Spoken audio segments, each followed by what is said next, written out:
এই মুহূর্তে আবহাওয়ার গুরুত্বপূর্ণ আপডেট। পশ্চিমবঙ্গ সহ বাংলাদেশ এবং পূর্ব ভারতের বাকি রাজ্যগুলিতে পরবর্তী দিনগুলিতে ঝড় বৃষ্টি বাড়ার সম্ভাবনা রয়েছে। তো আইএমডির তরফ থেকেও কিছু কিছু রাজ্যে কমলা সতর্কতা জারি করা হয়েছে। তো আপনাদের সাথে দেখিয়ে দেব।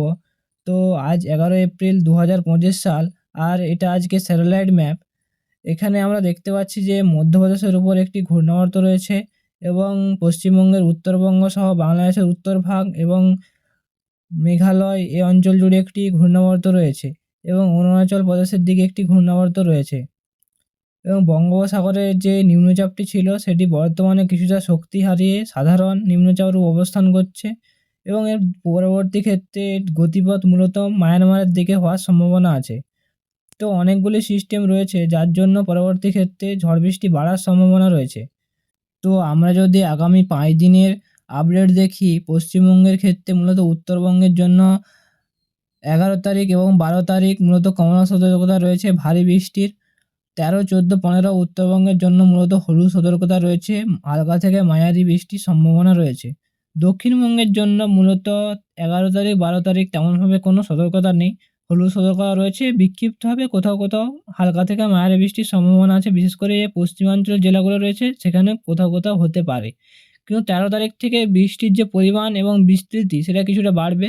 দক্ষিণবঙ্গের অনেক অংশেই 13 তারিখ ঝড় বৃষ্টি হওয়ার সম্ভাবনা আছে। 13, 14, 15 এই দিনগুলোতে দক্ষিণবঙ্গে অনেক জায়গায় ঝড় বৃষ্টি হওয়ার সম্ভাবনা আছে।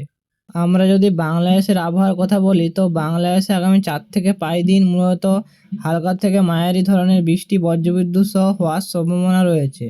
বিশেষ করে রংপুর, রাজশাহী, ঢাকা, ময়মনসিংহ, খুলনা, বরিশাল, সিলেট বিভাগ এই দিকে এই অঞ্চলগুলোতে মূলত হালকা থেকে মাঝারি ধরনের বৃষ্টি হওয়ার সম্ভাবনা রয়েছে এবং বাকি অঞ্চলগুলোতে মূলত তেমনভাবে কোনো ঝড় বৃষ্টির সম্ভাবনা নেই।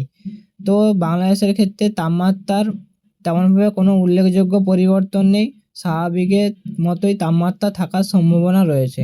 পূর্ব ভারতের যে বাকি রাজ্যগুলি রয়েছে অর্থাৎ আসাম, মেঘালয়, অরুণাচল প্রদেশ, ত্রিপুরা এই রাজ্যগুলোতে আগামী 4 থেকে 5 দিন মূলত হালকা থেকে মাঝারি ধরনের বৃষ্টি চলবে এবং কোথাও কোথাও ভারী বৃষ্টিরও সম্ভাবনা রয়েছে। যেমন মেঘালয় এবং আসামে 15 তারিখ পর্যন্ত ভারী বৃষ্টি কোথাও কোথাও বিক্ষিপ্তভাবে হওয়ার সম্ভাবনা আছে। ত্রিপুরা এবং অরুণাচল প্রদেশের দিকে মূলত হালকা থেকে মাঝারি ধরনের বৃষ্টি হওয়ার সম্ভাবনা রয়েছে আগামী 4 থেকে 5 দিন বজ্রবিদ্যুৎ সহ। তো আমরা পরবর্তী আপডেটে আরও বিস্তারিতভাবে আলোচনা করব। আজ এই পর্যন্তই, ধন্যবাদ।